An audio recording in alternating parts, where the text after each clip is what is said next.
जहां इंद्रियों को दिव्य करना है वहां हम इनको और मलिन कर रहे हैं। जनेन्द्रिय का वेग न सहने के कारण हम परस्पर शरीरों के आकर्षण में भोग वासना में लिप्त हो गए। मन और जनेन्द्रिय संपूर्ण रूप से काम वासना से युक्त होने के कारण मलिन हो गई। ये देह पिंड चाहे पुरुष शरीर हो चाहे स्त्री शरीर हो, कोई खास बात नहीं इसमें खास बात है भगवान की प्राप्ति कर लेना।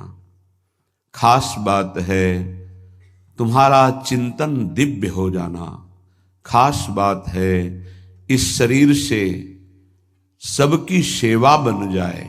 माता पिता भाई बंधु परिवार समाज राष्ट्र धर्म भगवान सबकी सेवा बन जाए तो ये शरीर सार्थक हुआ। नहीं क्या मांस का पिंड है, रक्त संचरित नसनाड़ियां हड्डी त्वचा और इसमें जो डालो मलमूत्र बन गया। जितने द्वार हैं उनका सबको परिचय है ही है। कौन से सुख के लिए परस्पर शरीर में आकर्षण होता है?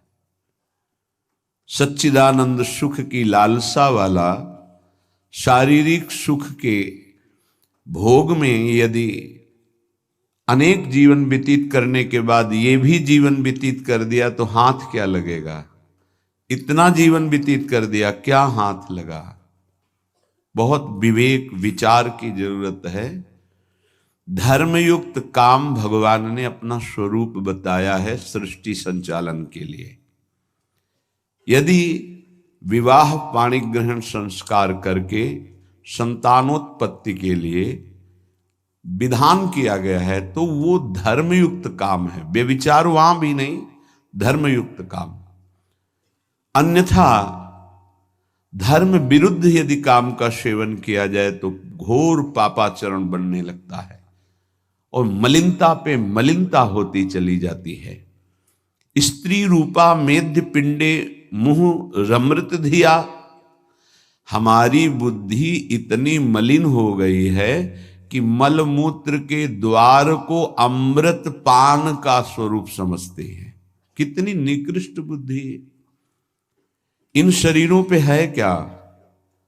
ऊपर के द्वार देखो, आंख से कीचड़ निकले, नाक से कितनी खखार के थूको, वमन करके देखो। नीचे के द्वार तो दुर्गंध युक्त मलमूत्र के ही हैं। किन भोगों में तुम अमृत पान करना चाहते हो? स्त्री रूपा मेध्य पिंडे मुहु रमृत धिया नित्य लोलुभ्यमानम। नित्य तुम लुभायमान हो रहे हो कि अगर ये शरीर भोगने को मिल जाए, ये शरीर मिल जाए तो हमारा जीवन धन्य हो जाए। नित्य लोलुभ्यमानम है क्या? थोड़ा विवेक से विचार करके देखो। धर्मयुक्त संतानोत्पत्ति के लिए भगवान ने आदेश किया है। मनमुखी चाल चल करके मनोरंजन करने के लिए ये नहीं बना हुआ है। फंसते चले जाओगे। अमृत की लालसा से मृत होते चले जाओगे। तुम्हारे विचार मृत, तुम्हारे आचरण मृत, तुम्हारा शरीर मृत, तुम्हारी चेष्टा मृत, क्योंकि मृत लोक में हो। इसका नाम मृत्यु लोक है और खोज रहे हो अमृत। चक्षुर्न क्षुद्र जीवैरपि विहितो। ये नेत्र मिथ्या रूप में लुभायमान हो रहे हैं। चमड़ी ऊपर से गोरी पीली जैसी भी, उसी में हम आसक्त हो रहे हैं। इतने आसक्त हो रहे हैं। परसों एक नवयुवक भाई प्रश्न एकांतिक में कह रहे, जिया नहीं जा रहा, हमको हमारी मित्र ने धोखा दे दिया और हालत भी ऐसी थी कि करुणा लग रही थी कि कृपा करें प्रभु और इनकी बुद्धि को इस दलदल से निकालें। वो जीवन से हारा हुआ व्यक्ति बैठा हुआ है केवल एक बात में कि उसको उसके किसी मित्र ने, मतलब स्त्री शरीर ने उसको धोखा दे के दूसरे से ब्याह कर लिया। धोखा देके मतलब मन की गति है, इसमें धोखा और सही का क्षेत्र नहीं है। ये तो विचरण करता रहता है, आज ये आज ये आज ये। इसका कोई बिरला इसकी इस गति को रोक दे, वही साधना परायण साधक कहा जाता है। पर ऐसा नहीं होता है। जहां तुमसे बढ़कर कोई मिला तो वहां दृष्टि उसकी जम जाएगी, तुम्हें छोड़ देगा। संसार का खेल यही है। तुम्हारा प्यार अगर सही ठिकाने पे पहुंच जाए तो सार्थक हो जाए। वो प्यार मूर्ति प्रेम के खिलौना दो खेलत हैं प्रेम खेल, प्रियालाल, इनसे प्रेम हो जाए तो निहाल हो जाओगे। पर इनसे प्रेम करने के लिए कठिनता है। पहले सर्वत्र से राग हटावे तो इनसे प्रेम होता है, अन्यथा नहीं। सर्वत्र की ममता बटोर कर इनके चरणों में तब प्रेम होता है। बोले नेत्र दूषित हो गए बस यही देखते हुए। यही दुर्दशा है जीव की। सामने भगवान हैं चराचर जगत के हृदय में, उनको कोई नहीं देखना चाहता, और बाहरी केवल चमड़े को देख करके हम आकर्षित हो रहे हैं। ये चमड़ी ज्यादा दिन नहीं टिकेगी, जिसकी तुम देख रहे हो उसकी और तुम्हारी भी, ये नष्ट होने वाली है। इन्हीं को शासन में साधक रखता है। नेत्रेंद्री हम जहां चाहें वहीं जाएगी, अन्यथा नहीं जाएगी। अभ्यास कीजिए नाम जप के द्वारा। ऐसे थोड़ी कि बात कर रहे हो किसी संत से भगवत चर्चा और तुम्हारी दृष्टि जा रही बार बार, और इतनी हिम्मत तुम्हारी कि भगवत भाव के वातावरण में तुम्हारी अशुद्ध वृत्ति उधर देखने की कोशिश कर रही। क्या देख रहे हो? चुप हो, एकदम शांत। चक्षुर्न क्षुद्र जीवैरपि विहित मृषा मानना अत्यंत मग्नाहा। ये क्षुद्र जीव समझ नहीं पा रहे कि नेत्र किसके लिए मिले। ये नेत्र मिले भगवत साक्षात्कार के लिए। ये विचार करो 5 मिनट आंख बंद करके, अगर ऐसे ही तुम्हारी आंखें छीन ली जाएं तो सोचो कैसा तुम्हारा जीवन होगा। जिन आंखों से तुम गंदी बातें कर रहे हो, गंदी बातें देख रहे हो, यही आंखें भगवान छीन लेते तुम्हारी, तो क्या तुम्हारा जीवन होता। आज तुम्हें भगवान ने आंख दी है, तुम इससे धर्म का दर्शन करो, सब में भगवत दर्शन करो, श्री विग्रह के दर्शन करो, संत दर्शन करो, नेत्र पावन करो। नेत्रों को दूषित कर लिया हमारी वाक इंद्री। जब हम इससे चिदानंद नाम जप करते हैं, चिदानंद लीला का गायन करते हैं, तो वाणी भी चिदानंद हो जाती है। श्रवणेन्द्रिय, जब इससे हम नाम कीर्तन सुनते हैं, नाम जब सुनते हैं, भगवत लीला सुनते हैं, तो श्रवणेन्द्रिय चिदानंद हो जाती है। ऐसे समस्त इंद्रियां जब केवल आराध्य देव के प्रति समर्पित होकर क्रियान्वित होती हैं, तो उनमें ये सामर्थ्य आ जाती है कि उपासक की श्रवणेन्द्रिय निकुंज में प्रिया प्रीतम क्या बात कर रहे हैं ये सुनाई देने लगता है। निकुंज में प्रिया प्रीतम कैसी शोभा से विराजमान है ये दिखाई देने लगता है। आज कौन से सौरभ का लेप किया गया ये घ्राणेन्द्रिय से पता चलने लगता है। प्रिया प्रीतम की दिव्य लीला का इंद्रियां अनुभव करने लगती हैं, जो कि इंद्रिय मन से बिल्कुल अगोचर है। अगर उपासक इन इंद्रियों को थोड़ी भी स्वतंत्रता दे देगा तो इनका स्वभाव है प्रकृति स्थान कर्षति। ये प्रकृति के वस्तु व्यक्ति स्थान के आकर्षण में फंस जाएंगे। फिर ये महासुख जिसकी हमारे हृदय में लालसा है वो प्रकृति से पूर्ण होने वाली नहीं, वो परमात्मा से होने वाली है। जब हमारी इंद्रियां प्रकृति की तरफ जाती हैं तो मलिन हो जाती है, और मिथ्या देह सम्मान को तुमने सुख मान लिया। 4 लोग नमस्कार किए तो तुम अपने को श्रेष्ठ समझ लिए। किंचन मात्र भी कोई श्रेष्ठ नहीं है। ये पंचभूत शरीर सबके उसी सामग्री से बने हुए हैं। अंदर जो जीव अंश है भगवान का बिल्कुल बराबर है। अब जो सम्मान और अपमान होता है गुण और अवगुण का होता है, और गुण और अवगुण दोनों मायाकृत है। सुनो तात मायाकृत गुण और दोष अनेक, ये दोनों मायाकृत है। तो तुम किसका सम्मान? माया का। किसका अपमान? माया का। तुम तो मान और अपमान दोनों से परे हो। अगर कोई तुम्हें प्रणाम कर रहा है तो तुमको उसकी श्रद्धा को प्रणाम करना है।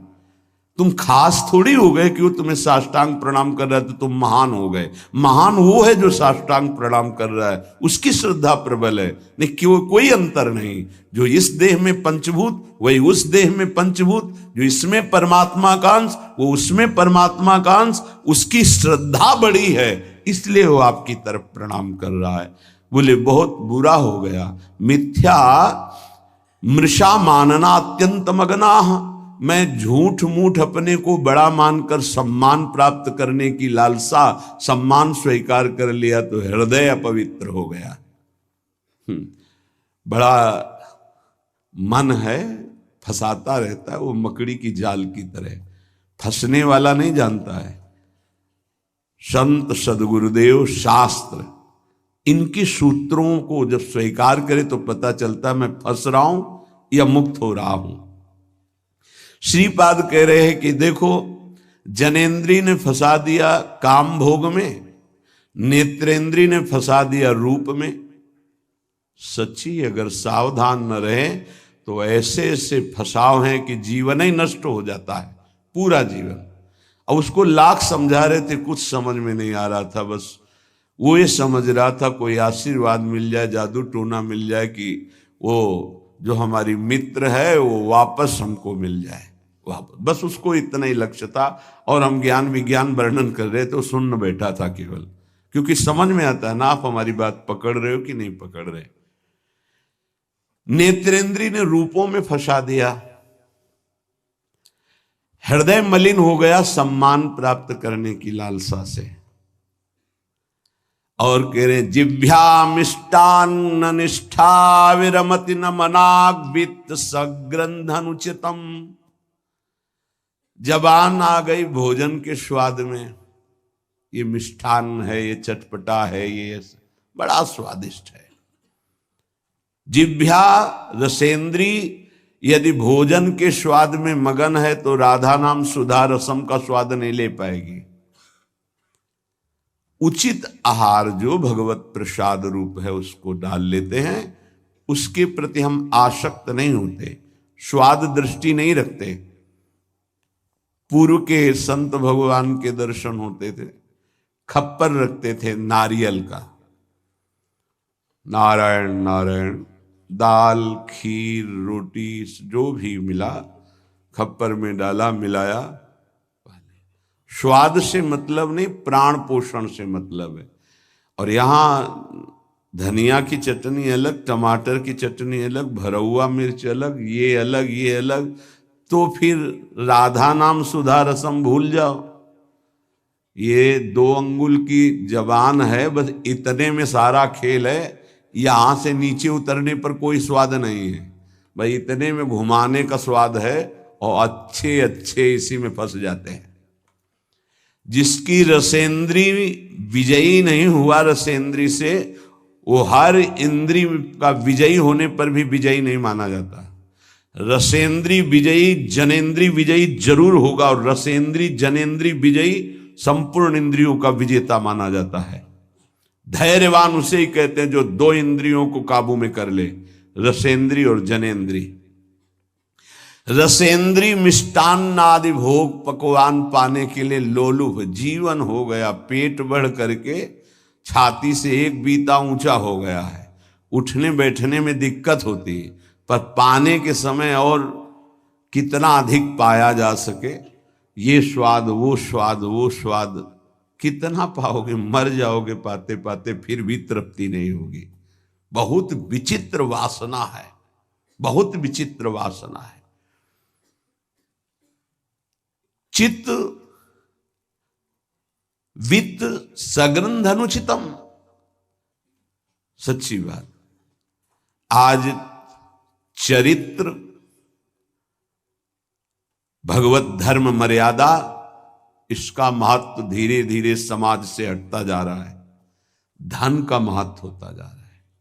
क्या दुर्दशा है। बोले मनाग वित्त सगृध अनुचितम, अनुचित रूप से धन कभी सुखी नहीं हो सकता जो अनुचित रूप से धन प्राप्त करता है। हा वृंदारण्य कान्या भवति मम गतिश्चेदहम त्वत्स्थितोपि, मेरी क्या गति होगी जब मेरी इंद्रियां और मेरा मन ऐसा है, मैं आपका आश्रय लेता हूं, आपका वास स्वीकार करता हूं, मैं समझ गया कि मेरे से अब कुछ नहीं होने वाला, मेरी अनन्य गति आप हो। हे वृंदावन, आप मेरा सुधार कर दो। अब मैं कहीं किसी की ओर नहीं देख सकता, सिर्फ आपका आश्रय लिए हूं। भाव ये है कि हम सब तरह से हीन हैं, हर इंद्रिया हम पर विजय प्राप्त किए हुए है। उल्टा इंद्रियों पर हमें विजय प्राप्त करना चाहिए, इंद्रियां हम पर विजयी हो गई हैं, अब हम कैसे मुक्त हो। तो बोले धाम का आश्रय ले लो, बड़ा महत्व है। धाम कृपा करके आपको सत्संग प्रदान करेगा। यदि आप सत्संग के अनुसार सुलझ के चल पावे तो क्या होता है, जन्म जन्मांतर से मलिन बुद्धि होती है और बहुत भागती है बुद्धि। जैसे जंगली नील गाय देखा हो, गर्दन उठाई भागती चली जा रही, ऐसे ये भागती बुद्धि। अगर इसको कोई रोक सकता है तो गांव में एक लंगड़ बांधा जाता था। लंगड़ समझते हैं, दो टांगों के बीच में एक मोटा सा लकड़ी का। अब वो भाग नहीं पाएगी ऐसे। गुरु कृपा, गुरु आदेश, गुरु शासन, ये बुद्धि के ऊपर लंगड़ का काम करता है। तुम्हें पता ही नहीं गुरु के हृदय में अनंत माताओं जैसा प्यार होता है। जैसे भगवान गाली देने वाले को भी परम पद देते हैं, उन्हीं के दास हैं वो। किसी का अमंगल संत के द्वारा, गुरुदेव के द्वारा नहीं। आपका विचार, आपकी सोच आपको अमंगल के रास्ते पे खड़ा करके और ऐसा धक्का देगी कि शायद है फिर बचा पाने की स्थिति न रह जाए। सगर के जो पुत्र 60,000 थे, भगवान कपिल देव जी का अपराध कर दिया, आश्रम को विध्वंस करने लगे। घोड़ा वहीं बंधा हुआ था, किसी ने बांध दिया था, उनको पता भी नहीं था। उनको लगा कि इन्होंने ही ऐसा किया होगा, हमारा विश्व विजेता घोड़ा इन्होंने पकड़ लिया। बड़ा उपद्रव किया। कपिल भगवान ने कोई शाप नहीं दिया, उनकी तपोशक्ति ने उनको नष्ट कर दिया, भस्म कर दिया। जिनके उद्धार के लिए उन्हीं के वंशजों में क्रमशः आराधनाएं हुई, फिर पर सिद्ध कर पाए भगीरथ जी और भगवती गंगा को लाए और अपने पुरखों का उद्धार किया। जो थोड़ा भी अपनी बुद्धि को तुम भगवत मार्ग से विमुख करोगे, वो आपको फंसाने के सिवा और कोई मार्ग नहीं बता सकती। यहां समिटना है, अपने अस्तित्व को मिटा देना है, प्रभु के चरणों में पूर्ण आश्रित हो जाना है और जीवन मुक्त हो जाना है। ये रास्ता है। यदि हम भगवत मार्ग के पथिक होकर के थोड़ा भी अपने मन के अनुसार चलेंगे तो मार्ग बदल जाएगा। गुरु आज्ञा तज करहि जे बान, यह अधर्म यह सब हानि, कान न रसिकन मेरा है। पर जैसे जंगली नील गाय होती है ना, उसको ऊपर कोई शासन बर्दाश्त नहीं। वो जब दलदल में फंसती है तब उसकी चाल रुकती है, अन्यथा नहीं। तो माया प्रपंच का दलदल जब ऐसी बुद्धि वालों को रोकता है, तब उनको याद आता है कि क्या मैं कहीं गलत मार्ग पर चल पड़ा क्या। पर जब तक फंसता नहीं तब तक उसे पता ले चल। माया ऐसी बचाव पक्ष से उसको ले जाती कि इतनी दूर पहले ले जाऊं कि ये लौट ही न सके, तब बात बनेगी। श्रीपाद कह रहे हैं कि सब इंद्रियों ने, मन ने हमको अपने अधीन कर लिया। अब तो हे वृंदावन आपका सहारा है। बनाया हुआ सिद्धांत है। रही मन देखी बड़न को, लघु न दीजिए डारी, जहां काम आवे सुई, कहा करे तरवारी। और सिद्धांत उन्हीं का बनाया हुआ है।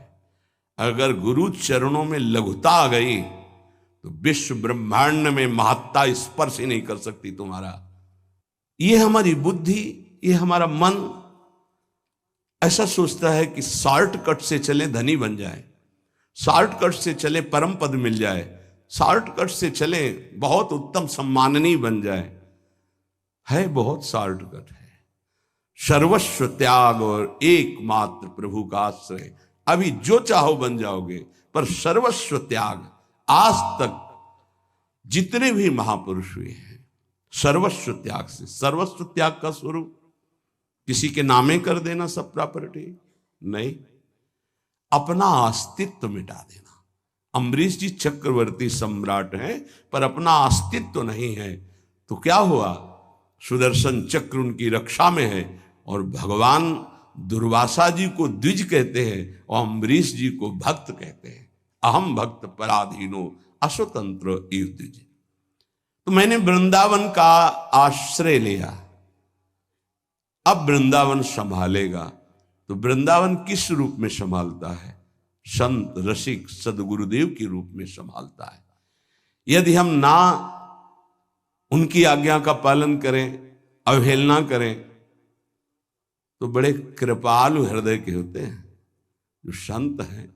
संत सरल चित जगत हित, जानि स्वभाव स्नेह। तुम क्या जान पाओगे कि हृदय में तुम्हारे ही प्रति कितना दुलार है। सांप को चाहे जितनी प्रार्थना करो, आरती उतारो, दंडवत प्रणाम कर लो, कह दो सीधे चलो, तो कभी नहीं चलेगा वो। उसकी चाल ही टेढ़ी होती सांप की तरह। ऐसे जो कुटिल बुद्धि के होते हैं, हाथ जोड़ो, पैर छुओ, दुलार करो, गले लगाओ, जीवन दे दो, लेकिन वो सांप की तरह ही कुटिल बुद्धि से चलेंगे। उनका जो विषैला स्वभाव है वो उनकी आध्यात्मिक शक्ति का नाश करता है। उनको लगता है मैं बहुत बड़ा अध्यात्म कर रहा हूं। अध्यात्म कहां से होता है? गुरु आज्ञा से होता है। अध्यात्म कहां से होता है? गुरु मंत्र के निरंतर सुमिरन से होता है। अध्यात्म जिसके अंदर है तो त्रिभुवन का संपूर्ण वैभव उसको मृत तुल्य लगता है। मृत तुल्य, न पारमेष्ठ्यम न महेंद्र दिष्ण्यम। आपको लगेगा भरण पोषण कैसे होगा? तो भगवान, उनके वचन यही भक्त का आश्रय होते हैं। भगवान ने कहा अनन्यश्चिंत्यन्तो माम, तुम्हारी एक ही जिम्मेवारी है, तुम केवल मेरा अनन्य चिंतन करो। और जो अनन्य चिंतन करता है, ये जनाः पर्युपासते, जो ऐसी उपासना करता है अनन्य चिंतन से, तो योगक्षेमम वहाम्यहम, मैं उसके योगक्षेम का वहन करता हूं।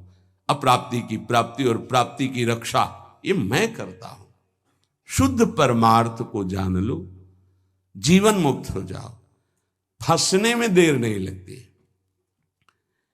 ये मन कभी भी कहीं भी कैसे भी आचरणों में फंसा सकता है। अजामिल जी अपनी इंद्रियों की चंचलता को शासन में लेकर के अपने पिता की सेवा में गुरु भाव से लगे थे। बड़े धर्मात्मा पिता थे। एक दिन वो समिधा लेने के लिए गए तो जंगल में देखा एक शराब पिए हुए व्यक्ति किसी वैश्या से सहवास कर रहा है। अचानक दृष्टि पड़ी। शास्त्र आज्ञा करता है ऐसे दृश्य को एक बार अचानक दृष्टि पड़ने पर दोबारा ना देखा जाए और नमस्कार वृत्ति कि भगवान की माया है, आगे बढ़ जाए।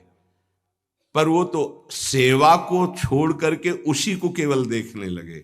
देखते ही चिंतन बढ़ा। चिंतन बढ़ता ही संगस्तेषुपजायते, संग की इच्छा आसक्ति प्रकट हुई। जब वो पुरुष चला गया तो उस वैश्या से मिले और कहा मैं आप पर आसक्त हो चुका हूं, तो उसने कहा मेरे जीवन का उद्देश्य ही है आसक्त पुरुषों से धन लेना, उनको सुख पहुंचाना। कहा पूरी पिता की संपत्ति सब वैभव लुटा दिया। आखिरकार उसी के पास रहने लगे, उसके दास बनकर रहने लगे, क्या क्या अमंगल कार्य करने लगे। जहां संविदा लेने गए थे यज्ञ के लिए, वहां पशुओं का हिंसा करके और मांस रांधना खाना, ये सब बहुत गंदा जीवन।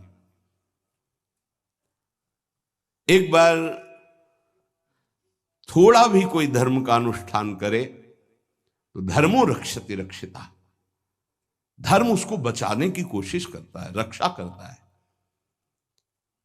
गांव में संत मंडली आई,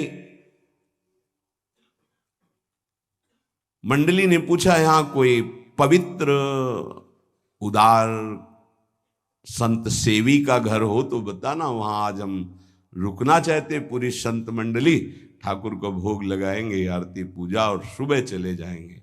हाँ, उन्होंने कहा सबसे ज्यादा पवित्र अजामिल है गांव के बाहर, जो वो बगीचा भी सामने वाला उन्हीं का है, वो वैश्या का था। संत स्वभाव विश्वास से होता है, संतों का स्वभाव जो सिद्ध होता है वो विश्वास से होता है। आज तक कभी ऐसा संशय नहीं होता कि आदमी ऐसा बोल रहा है तो इसमें कुछ झूठ भी हो सकता है क्या? नहीं, पर बाद में ऐसा लगता है कि इनको सत्य बोलना आता ही नहीं है। संसारी आदमी को आचार्य की बात फिर याद आती है, पाए जान जगत में सब जन कपटी कुटिल कलयुगी टंचु।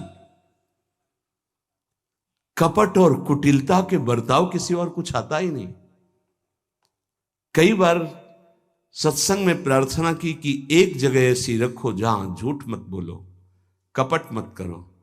गुरु दरबार, दंड दो या पुरस्कार दो, आपके हैं, गलत हैं या सही हैं आपके सामने है। एक जगह तो, पर और जगह सब फिट हो सकता है, एक जगह जरूर छल कपट करेगा, क्योंकि पतन वहीं से होता है, जीव का पतन वहीं से होता है। जहां गुरुजनों से कपट और छल किया गया, माया जो कपट का जाल और छल का बिछाती, उसे कोई नहीं काट सकता। माया के जाल को कोई नहीं काट सकता। काटने के लिए गुरु प्रसन्न साहब अनुकूला, जैसे हमसे बोला जाता है, संतों से बोला जाता है, अक्षरशः लगता है सत्य बोल रहा है, संशय ही नहीं, क्योंकि विश्वास की धरा से ही चला जाता है, विश्वास ही होता है। तो संत जनों ने जाके वहां डेरा लगा दिया। ठाकुर जी विराजमान के, आरती पूजा शुरू, इतने में देखा एक मलिन वस्त्र पहने और एक हिरन कांधे पे टांगे और अस्त्र ली हुई वहां। अजामिल ने जीव ही संतों को देखा तो संत दृश्य जी में पातक टरे, हृदय एकदम आर्त भाव से रो पड़ा और याद आई वो बात कि जब मैं जवान था तो कैसे धर्म का अनुष्ठान करता था, कैसे मैं पिता की आज्ञा से भगवत आराधना में, हाय मेरा जीवन किस तरह नष्ट हो गया। नजदीक गया, साष्टांग दंडवत। देखते ही संतों ने समझ लिया। उन्होंने कहा भाई ये बगीचा आपका है? बोल भी नहीं पा रहे थे, बस इशारा किया। हाँ बोले, बताया गया था कि गांव के बाहर एक ब्राह्मण हैं, बड़े पवित्र हैं, तो आपका ही नाम अजामिल है। बोले प्रभु ये तो आपके साथ उपहास किया गया है, मैं पवित्र नहीं, बहुत नीच पापी हूं। ऐसा धर्म का त्याग करके पापाचरण में वैश्या के मल जैसे अन्न से उदर पोषण करता हूं, ये देख रहे हो आप हिंसा, मेरे जैसा पातकी भ्रष्ट कोई नहीं होगा, ये तो आपके साथ उपहास किया गया। उनका भाई अब रात्रि में तो ठाकुर जी नहीं हटाएंगे, यहीं विराजमान करेंगे, पर आपका कुछ पाएंगे भी नहीं। तो चरणों में लौट गया, महाराज क्या अब भी मेरा उद्धार हो सकता है? कहा आखिरी श्वास तक जीव को भगवत प्राप्ति का अवसर दिया जाता है। एक उपाय है, मैं देख रहा हूं तुम्हारे द्वारा वैश्या से कभी पुत्र होगा, तुम उसका नाम नारायण रख देना, बस। अब आप यहां से जाएं, हमारी ठाकुर सेवा है, हम सब संत अपने एक नाम कीर्तन पाठ और ध्यान आदि, आप जाएं, आपका मंगल होगा। समय आने पर बालक हुआ, वो उससे अत्यंत आसक्ति हो गई। जरा सी इंद्रियों की छूट दी तो एक संयमी ब्रह्मचारी नियमनिष्ठ ऐसे भ्रष्ट आचरणों में फंस गया। पिता ने फिर ब्याह भी करवाया था, पर दृष्टि जहां फंस गई। कुसंग हुआ तो जीवन बर्बाद हो गया, और सत्संग हुआ तो देखो कैसे परम पद मिलता है। अब तो उसी छोटे पुत्र को गोद में लेके घूमना, उसी से प्यार, उसी से दुलार। उसको क्या पता कि एक भयावह समय होता है जिसका नाम मृत्यु है। वो कभी भी किसी पर आक्रमण कर सकती है, और जब यहां से जाओगे ना तो कुछ भी तुम्हारे साथ नहीं। तुम्हारा किया हुआ धर्म और अधर्म, ये दोनों तुम्हारे साथ जाएंगे, जिसे शुभ और अशुभ कर्म कहते हैं। अचानक उसको दिखाई दिया दो भयंकर यमदूत, कांपने लगा। यमदूतों की दृष्टि मात्र से उसके मलमूत्र छूट गए, इतने भयानक। और उसकी आसक्ति अपने पुत्र पे थी, तो ऐसा लगा कि मैं आखिरी में एक बार अपने पुत्र को बुला के देख लूं। बुलाया, नारायण, बस मंगल हो गया। देखो, संत संग अपवर्ग कर, कामी भव कर पंथ। संत का संग सीधे मोक्ष प्रदान करने वाला होता है। नारायण, एक बार जी ही पुकारा, नारायण, णा पे जबान पहुंची कि दो दिव्य पार्षद भगवान के चतुर्भुज नारायण स्वरूप श्यामल कांति है, यमराज के दूतों को डांटा और फांसी काट दी। अब तुम इस जीव को स्पर्श भी करने का अधिकार खो चुके हो। बड़ा सुंदर प्रसंग है। अगर इसे बार बार हम सुने और इसे हृदय में बैठा लें तो जीवन मुक्त होने के लिए पर्याप्त साधन है। नाम महामंगल मूद में अजामिल जी की चेतना लुप्त होने वाली थी, फांसी पड़ चुकी थी यमदूतों की। यद्यपि उसने भगवान को नहीं पुकारा, अपने बालक के स्नेह वशात उसको पुकारा नारायण, पर संतों ने नाम रखवाया था। 88 वर्ष की आयु तक पाप ही पाप होते रहे उसके। यमदूतों को डांट कर भगवान के पार्षदों ने कहा, अब तुम स्पर्श भी नहीं कर सकते इसको। उनका, आप बड़े तेजस्वी देव स्वरूप दिखाई देते हैं, पर आपको पता है ये महानीच पापी हर क्षण पाप करता रहा है। ये मूर्ख अपने पुत्र के बहाने नारायण बुलाया है, ये महापापी है। भगवान के पार्षदों ने कहा, हम देखते हैं कि तुमको कोई ज्ञान नहीं है। जिस समय ये पुत्र के बहाने नारायण बुलाया, उसी समय निष्पाप हो गया।